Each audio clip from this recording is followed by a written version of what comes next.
নমস্কাৰ প্ৰিয় দৰ্শক, অন্য এটা ভিডিঅ'লৈ মই পুনিতে আপোনালোক সকলোকে স্বাগতম জনাইছোঁ। আশা কৰোঁ আপোনালোক সকলোৱে ভালে আছে। আজি ভেন্দিৰ খুব ধুনীয়া এটা ৰেচিপি লৈ আহিছোঁ। আপোনালোকে স্ক্ৰীনশ্বট দেখিছে, মই প্লেট এখনত ভেন্দি লৈছোঁ আৰু ভেন্দিখিনি মই ভালদৰে ধুই ইয়াৰে পানীখিনি গুচাই লৈছোঁ আৰু দুইটা চাইড এনেকৈ কাটি লৈছোঁ। কটা ভিডিঅ'টো দিয়া নাই, নহ'লে বহুত দীঘল হৈ যায়। আপোনালোকে ভেন্দি ফ্ৰাই কৰি পাইছে আৰু কি ধৰণে খাই পাইছে জনাবচোন। আজি একেবাৰে মচমচীয়া কৰিম, গতিকে বেছি দেৰি নকৰি এতিয়া মই ভিডিঅ'টোৰ ফালে আগবাঢ়োঁ আৰু আপোনালোকে ভিডিঅ'টো সম্পূৰ্ণকৈ আৰম্ভণিৰ পৰা শেষলৈকে স্কিপ নকৰাকৈ চাই থাকিব। ভিডিঅ'টোৰ আৰম্ভণিতে কওঁ, ভিডিঅ'টো চাই যদি ভাল পাইছে তেতিয়াহ'লে লাইক কৰিব, কমেণ্ট এটা কৰিব আৰু যদিহে সম্ভৱ হয় আপোনালোকে আপোনালোকৰ বন্ধু বান্ধৱীৰ লগত ভিডিঅ'টো শ্বেয়াৰ কৰিব যাতে সকলোৱে চাব পাৰে।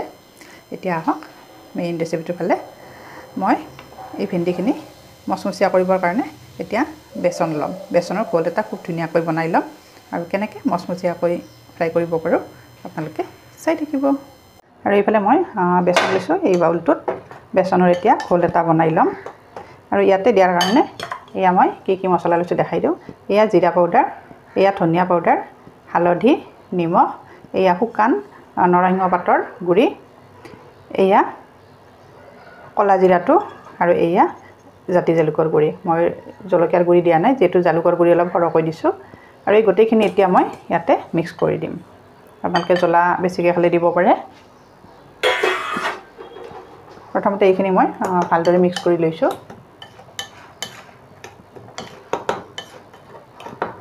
আৰু এতিয়া ইয়াতে মই প্ৰায় আধা চামুচ পিঠাগুড়ি দিম। তেতিয়া কি হয়, মচমচীয়া হয়, ভাজিখিনি খুব ধুনীয়া হয়। আৰু এয়া মই পিঠাগুড়ি লৈছোঁ 1 চামুচ, এইখিনি এতিয়া ইয়াতে মিক্স কৰি দিছোঁ। আৰু এয়া মই নৰ্মেল পানী লৈছোঁ। এতিয়া অলপ অলপকৈ ঘোলটো বনাই যাম, একেলগে পানী নিদিওঁ। আপোনালোকে এনেকৈ বেচনত ফ্ৰাই কৰিলে যিকোনো বস্তু, পটল হওক বা বেঙেনা হওক, অকণমান পিঠাগুড়ি দিব, তেতিয়া কি হয়, মচমচীয়া হয়। প্ৰথমতে এইখিনি মই ভালদৰে মিক্স কৰি ল'ম।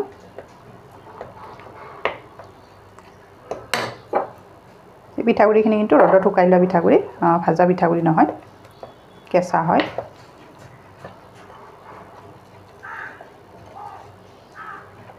কলা জিৰাটো দিলে মানে কি হয়, গোন্ধটো খুব ধুনীয়া হয়। মই যিকোনো এনেকৈ বেচনত দি ফ্ৰাই কৰিলে অকণমান দি দিওঁ, খাবলৈও খুব টেষ্টি হয়। আৰু অকণমান লাগিব, ডাঠ হৈ আছে। গোটেইখিনি ভিডিঅ' দেখালে মানে কি হয়, ভিডিঅ'টো বহুত দীঘল হৈ যায়, সেইকাৰণে অকণমান স্কিপ কৰি দিম আৰু শেষৰখিনি দেখাই দিম ইয়াৰে ঘোলটো বনোৱাৰ।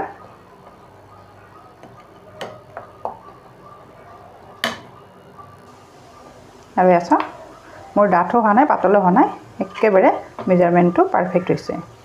নিমখটো আপোনালোকে টেষ্ট কৰি চাব আৰু হৈছেনে নাই কেনেকৈ গম পাব, এনেকৈ চাব। আঙুলিটো এনেকৈ দিলে গম পাব যে পাৰফেক্ট হৈছে। চামুচখনৰ উল্টা পিঠিটো এইখিনি হৈ গৈছে। আৰু এইফালে মই বেচনৰ ঘোলটো বনাই ল'লোঁ, এয়া ৰেডি হৈ গৈছে। আৰু এইফালে ভেন্দিখিনি লৈছোঁ আৰু এইফালে মই কেৰাহীত ৰিফাইন তেল পাতি দিছোঁ। এয়া চাওক, তেলখিনি অকণমান গৰম হওক আৰু তাৰপিছত আপোনালোকক দেখাই আছোঁ। তেলখিনি গৰম হোৱাৰ পিছত ইয়াৰে মই অকণমান তেল ইয়াতে দি দিম, তেতিয়া খুব ধুনীয়া মচমচীয়া হয় আৰু একেবাৰে ক্ৰিস্পি হয়।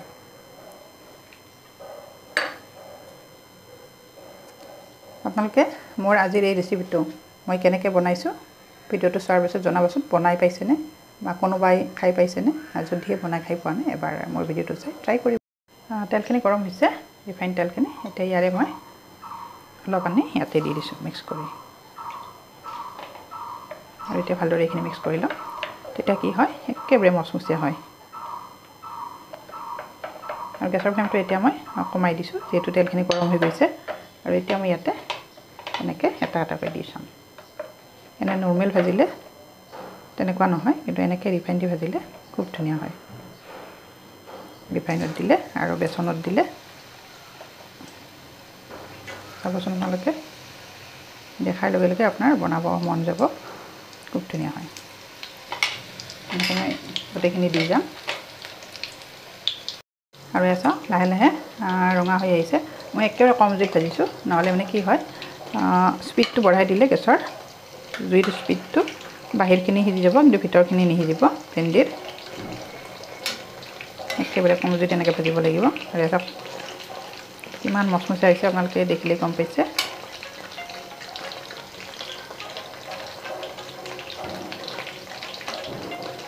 এনেকৈ বাকীখিনিও মই আৰু এয়া মোৰ ভেন্দিখিনি হৈ গৈছে আৰু চাওকচোন কেনেকুৱা শব্দ উঠিছে ওচৰৰ পৰা দেখাইছোঁ চাওক কিমান ধুনীয়া হৈছে এয়া যে ভেন্দি হয় গমেই নাপায় নকলে ধৰিবই নোৱাৰে মই চিমত দি ভাজিছোঁ নহ'লে ভিতৰখিনি নিসিজিব বেছি জুই কুৰা দিলে কি হয় বাহিৰৰখিনি সিজি যায় ভিতৰখিনি নহয় আৰু চাওক কেনেকুৱা মচমচীয়া হৈছে এনেকৈ বাকীখিনিও মই ভাজি ল'ম এয়া চাওকচোন আপোনালোকে যদি খাই পোৱা নাই এবাৰ মোৰ ভিডিঅ'টো চাই এনেকৈ বনাব বহুতেই ভাল হয় আৰু অকল ভাতৰ লগত নহয় এনেও খাব পাৰি এয়া চাওক ওচৰৰ পৰা দেখাইছোঁ কিমান ধুনীয়া হৈছে আনকমন লগা নাইনে বাৰু ভেন্দিটো এতিয়া ওলাইছে সকলোৱে খায় কিন্তু এনেকৈ যিসকলে খাই পোৱা নাই এবাৰ খাই চাব টেষ্টটো লৈ চাব আৰু কেনেকুৱা পায় মোলৈ কমেণ্ট বক্সত কমেণ্ট কৰিবলৈ নাপাহৰিব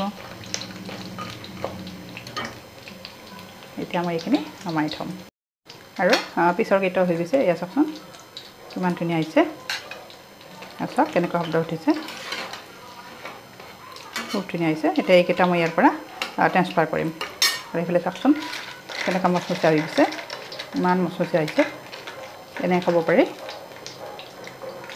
আৰু এয়া চাওক এয়া যে ভেন্দিৰ পৰা এনেকৈ বনাইছোঁ গমেই নাপায় নকলে ধৰিব নোৱাৰি নহয় জানো এয়া চাওকচোন এবাৰ বনাই খাই চাব দেই আৰু মোলৈ কমেণ্ট বক্সত কমেণ্ট নকৰাকৈ নাথাকিব খুব ধুনীয়া হয় টেষ্টি এণ্ড ক্ৰিস্পি আৰু এয়া চাওক মোৰ ভেন্দি ৰেডি হৈ গ'ল চাওকচোন কিমান ধুনীয়া হৈছে মচমচীয়া আজি মোৰ ভেন্দি ৰেচিপিটো ইমানতে সামৰণি মাৰিলোঁ আকৌ এটি নতুন ৰেচিপি লৈ নতুন টিপছ লৈ মই আপোনালোকৰ ওচৰত আহি আছোঁ তেতিয়ালৈ ধন্যবাদ একেবাৰে মচমচীয়া হৈছে এয়া চাওক